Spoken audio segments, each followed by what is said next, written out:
Hello all, ഇന്ന് നമുക്ക് coded blood റിലേഷനിലെ questions എങ്ങനെ ഈസി ആയിട്ട് ചെയ്യാമെന്ന് നോക്കിയാലോ.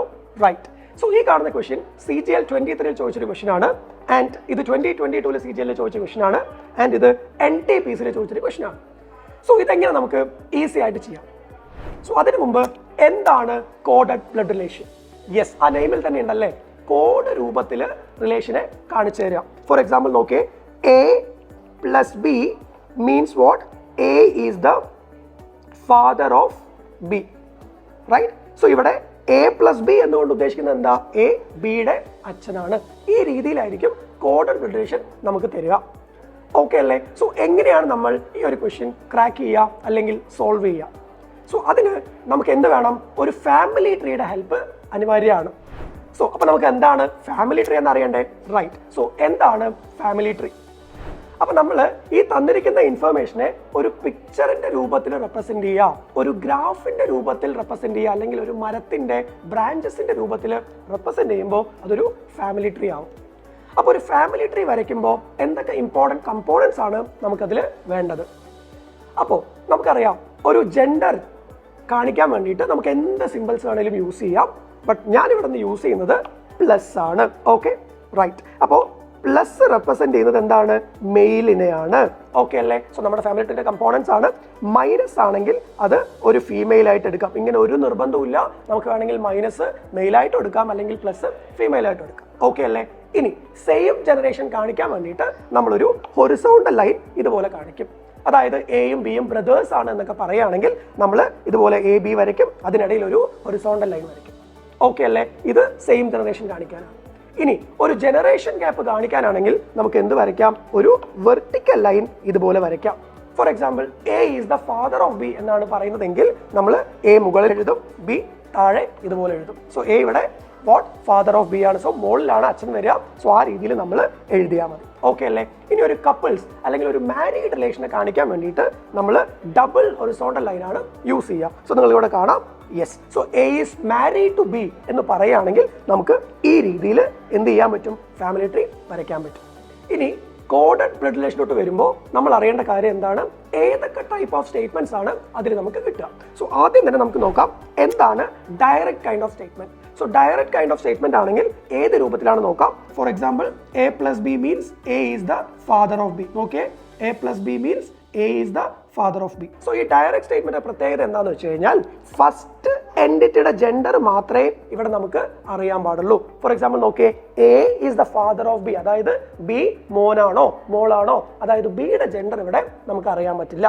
ഓക്കെ അല്ലേ? സോ ഡയറക്റ്റ് സ്റ്റേറ്റ്മെന്റിൽ എപ്പോഴും നമുക്ക് ആദ്യത്തെ എൻറ്റിറ്റി മാത്രമേ നമുക്ക് അറിയുള്ളൂ, രണ്ടാമത്തെ എൻറ്റിറ്റിയുടെ ജെൻഡർ നമുക്ക് അറിയാൻ സാധിക്കില്ല. ഓക്കെ അല്ലേ? സോ അങ്ങനെയാണെങ്കിൽ ഞാൻ ഇവിടെ ചുമ്മാ ഒരു കോഡഡിന്റെ ഒരു എക്സ്പ്രഷൻ തരാം. For example, A plus B plus D plus E എന്നുള്ളൊരു റിലേഷൻ ഞാൻ തന്നു എന്ന് വിചാരിക്കാം. അപ്പോൾ ഈ ഒരു എക്സ്പ്രഷനിൽ ഇയുടെ ജെൻഡർ നമുക്ക് അറിയോ? ഇല്ല.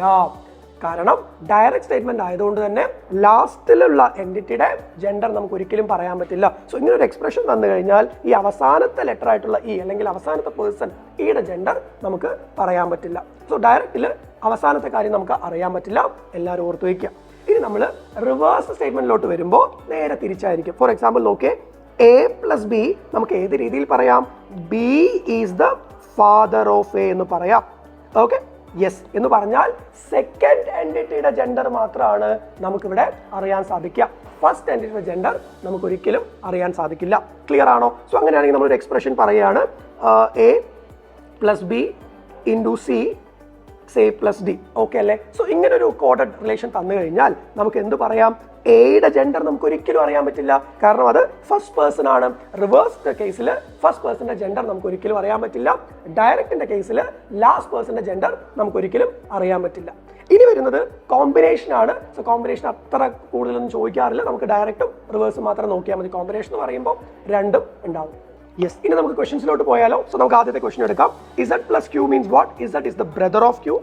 Z into Q means what? Z is the father of Q. Z divided by Q means what? Z is the mother of Q. Which of the following would mean A is the son of B? So നമ്മൾ എങ്ങനെയാണ് നമ്മൾ നേരത്തെ നോക്കിയ കാര്യങ്ങൾ use ചെയ്തിട്ട് option eliminate ചെയ്തിട്ട് പെട്ടെന്ന് ചെയ്യാതെ നോക്കിയാലോ. റൈറ്റ്, അപ്പോൾ നമ്മൾ ആദ്യം ശ്രദ്ധിക്കേണ്ട കാര്യം എന്താണ് ക്വസ്റ്റ്യനിൽ ചോദിച്ചിരിക്കുന്നത്? Which of the following would mean what?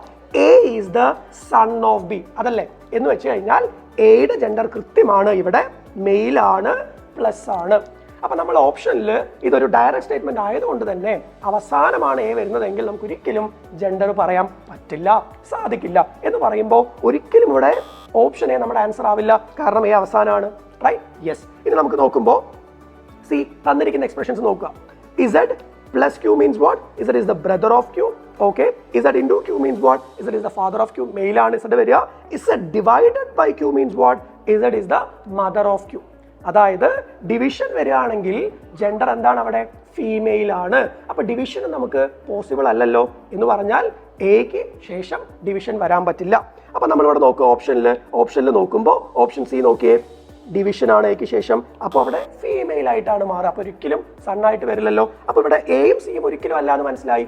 ഇനി നമുക്ക് ബി ഉണ്ട്, ഡി ഉണ്ട്. അപ്പൊ നമുക്ക് ഏത് വേണേലും എന്തെടുക്കാം? ബി എടുത്തിട്ട് ഫാമിലി ട്രീ വരയ്ക്കാം. അത് കറക്റ്റ് ആയിട്ട് വന്നാൽ അത് ആൻസർ. അത് തെറ്റാണെങ്കിൽ നമ്മുടെ ആൻസർ ആരാവും? ഡി ആവും. Very simple thing. സോ വളരെ പെട്ടെന്ന് നമുക്ക് എന്ത് ചെയ്യാൻ പറ്റും? ഓപ്ഷൻ ഇതുപോലെ എലിമിനേറ്റ് ചെയ്ത് കളയാൻ പറ്റും, ഡയറക്റ്റ് ആൻസറിലോട്ട് എത്താൻ പറ്റും. ചില ക്വസ്റ്റ്യൻസിലൊക്കെ ഒറ്റയടിക്ക് തന്നെ നമുക്ക് ആൻസർ കിട്ടുകയും ചെയ്യും. അപ്പൊ നമ്മളിപ്പോൾ ബി ആണ് എടുക്കുന്നതെന്ന് വിചാരിക്കുക. So B plus A means what? B is the brother of A. A into I means what?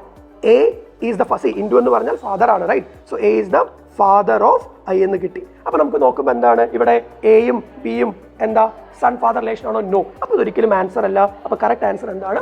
Option D ആണ്. Very simple thing. ബട്ട് നമുക്കിനി ഡി നോക്കാം, അത് കറക്റ്റ് ആണോ എന്ന് വെരിഫൈ ചെയ്യാം. Okay, right. അപ്പൊ നോക്കാം, ബി ഇൻടു എ എന്താണ്? ഇൻടു റെപ്രസെന്റ് ചെയ്യുന്ന father son relation, right? Yes. So B is the father of A ആണ്, ആണല്ലോ. ഇനി എന്താ? A plus I means what? A is the brother of I. Okay, right. എന്തായിരുന്നു question? Yes. Which among the following would mean A is the son of B? കൃത്യമായിട്ട് നമുക്കത് ഡിയിൽ തന്നെയല്ലേ കിട്ടുന്നത്? Yes. So the right answer is D. See, ഞാനിവിടെ explain ചെയ്യുന്നത് കൊണ്ട് കുറച്ച് ടൈം എടുത്തിട്ടുണ്ടാവാം. ബട്ട് നമ്മൾ കോൺസെപ്റ്റ് മനസ്സിലാക്കി കഴിഞ്ഞാൽ വളരെ പെട്ടെന്ന് വിത്തിൻ സെക്കൻഡ്സ്, ഫ്രാക്ഷൻ ഓഫ് സെക്കൻഡ്സിൽ നമുക്ക് ആൻസർ ചെയ്യാൻ പറ്റും. ഇനി നമുക്ക് അടുത്ത ക്വസ്റ്റ്യൻ പെട്ടെന്ന് ചെയ്താലോ? അപ്പോൾ നമുക്ക് ഈ സെയിം കോൺസെപ്റ്റ് യൂസ് ചെയ്തിട്ട് അടുത്ത ക്വസ്റ്റ്യൻ ചെയ്താലോ? Right. So A plus B means what? A is the brother of B. A into B means what? A is the sister of B. A divided by B means what? A is the father of B. Then which of the following expression shows that P is the brother of R? അപ്പൊ നമുക്ക് എന്താണ് question നോക്കാം. P is the brother of R എന്ന് പറയുമ്പോൾ പിയുടെ gender കൃത്യമാണ്. എന്താണ്? Mail ആവണം. ഓക്കെ അല്ലേ? പിന്നെ ഇതൊരു ഡയറക്റ്റ് കൈൻഡ് ഓഫ് സ്റ്റേറ്റ്മെന്റ് ആയതുകൊണ്ട് തന്നെ പി അവസാനം എക്സ്പ്രഷനിൽ വന്നു കഴിഞ്ഞാൽ നമുക്ക് ഒരിക്കലും ജെൻഡർ പറയാൻ പറ്റില്ല. സോ അങ്ങനെയുള്ളത് നമ്മുടെ ആൻസറും ആവില്ല. അപ്പൊ നോക്കുക, ഓപ്ഷൻ ഡി ഒരിക്കലും ആൻസർ ആവാൻ പോകുന്നില്ല. കാരണം ഓപ്ഷൻ ഡിയിൽ പിയുടെ ജെൻഡർ നമുക്ക് പറയാൻ പറ്റില്ല. അപ്പോൾ ബ്രദറാണെന്ന് പറയാൻ പറ്റില്ല. Simple thing. ഇത് നമുക്ക് തന്നിരിക്കുന്ന എക്സ്പ്രഷൻസ് നോക്കാം, റൈറ്റ്? അപ്പോൾ ഇവിടെ നോക്കിയേ, A into B means what? A is the sister of B. അപ്പോൾ ഇവിടെ മൾട്ടിപ്ലിക്കേഷൻ ആണ്, ഇൻടു ആണ് വരുന്നതെങ്കിൽ ഫീമെയിൽ അല്ലേ ആവുക? നമുക്ക് വേണ്ടത് ബ്രദർ ആണ്. എന്ന് പറയുമ്പോൾ പി കഴിഞ്ഞതിന് ശേഷം ഇൻടു നമുക്ക് വരാൻ പറ്റില്ല, ഒരിക്കലും ആൻസർ ആവില്ല. സോ നോക്കുക, ഓപ്ഷൻ സിയിൽ ഇൻടു വന്നു. സോ ഓപ്ഷൻ സി നമ്മുടെ ആൻസർ അല്ല. അപ്പൊ ഇനി നമുക്ക് റൈറ്റ് ആൻസർ ആവാനുള്ള സാധ്യത എയോ ബിയോ ആണ്. അപ്പൊ ഏതെങ്കിലും ഒന്നിന്റെ ഫാമിലി ട്രീ വരയ്ക്കാം. അത് കറക്റ്റായി വന്നാൽ അത് ആൻസർ, അത് തെറ്റിക്കഴിഞ്ഞാൽ ബി ആയിരിക്കും നമ്മുടെ ആൻസർ ആവുക. ഓക്കെ അല്ലേ? അപ്പൊ നമ്മൾ എ തന്നെ എടുക്കാം, right? So P plus Q. അപ്പൊ എന്താണ്? P is the brother of Q, right? Q divided by R. Q divided by R എന്താണ്? Q is the father of R. അപ്പൊ ഇവിടെ പിയും ആറും എന്താ ബ്രദർ കൈൻഡ് ഓഫ് റിലേഷൻ ആണോ? നോ. സോ ഇതൊരിക്കലും നമ്മുടെ ആൻസർ അല്ല. സോ കറക്റ്റ് ആൻസർ എന്ന് പറയുന്നത് ഓപ്ഷൻ ബി ആണ്. സോ നമുക്കൊന്ന് വെരിഫൈ ചെയ്യാം. ഓക്കെ, സോ ഓപ്ഷൻ ബിയിലോട്ട് വരുമ്പോൾ P plus Q. So P is the brother of Q. Q into R എന്താണ്? Q is the sister of R. So കൃത്യമായിട്ട് നമുക്ക് പറയാം എന്ത്? P is the brother of R. So എല്ലാം എന്താണ്? സെയിം ജനറേഷൻ ആണ്. സോ ഇത് സിബ്ലിംഗ് റിലേഷൻ ആണ് കാണിക്കുന്നത്. സോ ഓപ്ഷൻ ബി തന്നെയാണ് നമ്മുടെ കറക്റ്റ് ആൻസർ. ഇനി ഇതേ സാധനം യൂസ് ചെയ്തിട്ട് നമുക്ക് അടുത്തൊരു ക്വസ്റ്റ്യൻ കൂടെ ചെയ്താലോ? Right. So if A plus B means A is the husband of B, A divided by B means A is the sister of B, and A star B means A is the son of B, which of the following shows M is the daughter of N? So കൃത്യമാണ് ഇവിടെ M എന്ന് പറയുന്നത് ഒരു female ആണ്. So നമുക്ക് minus ആണ്, right? Yes. പിന്നെ ഇതെന്താണ്? ഒരു ഡയറക്റ്റ് സ്റ്റേറ്റ്മെന്റ് ആയതുകൊണ്ട് എം ഒരിക്കലും അവസാനം വരാനും പറ്റില്ല. ഇവിടെ ഒന്നിലും എം അവസാനം വന്നിട്ടില്ല. ബട്ട് കൃത്യമായിട്ട് അറിയാം, ഇവിടെ നോക്കിയേ, എ പ്ലസ് ബി എന്താ? ഹസ്ബൻഡ് ആണ്, റൈറ്റ്? എ സ്റ്റാർ ബി എന്താ? സൺ ആണ്. അപ്പോൾ സ്റ്റാറും പ്ലസും വന്നു കഴിഞ്ഞാൽ അവിടെ ജെൻഡർ എന്താവുക? മെയിലാണ് ആവുക. നമുക്ക് വേണ്ടത് ഫീമെയിൽ ആണ്. അപ്പോൾ ഇവിടെ എമ്മിന് ശേഷം സ്റ്റാറും പ്ലസും വരാൻ പാടില്ല. ആകെ വരേണ്ടത് ആരാ? ഡിവിഷൻ ആണ്. സോ അങ്ങനെയുള്ള ഓപ്ഷൻസ് നോക്കിയേ. എമ്മിന് ശേഷം പ്ലസ് ആൻസർ ആവില്ല, ഓപ്ഷൻ എ ആവില്ല. ഇനി നോക്കുക, ഓപ്ഷൻ ബി നോക്കി, എമ്മിന് ശേഷം പ്ലസ് ആണ്, ആൻസർ ആവില്ല. ഓപ്ഷൻ സി നോക്കി എമ്മിന് ശേഷം ഡിവിഷൻ ആണ്, can be an answer, right? Yes. ഇനി ഓപ്ഷൻ ഡി നോക്കി സ്റ്റാർ ആണ്, ആൻസർ ആവില്ല. അപ്പോൾ നമുക്ക് കറക്റ്റ് ആൻസർ ആരാണ്? ഓപ്ഷൻ സി ആണ്. ഒന്നും ചെയ്തില്ല. സി ഫ്രാക്ഷൻ ഓഫ് സെക്കൻഡ്സിൽ നമുക്ക് ആൻസർ ചെയ്യാം.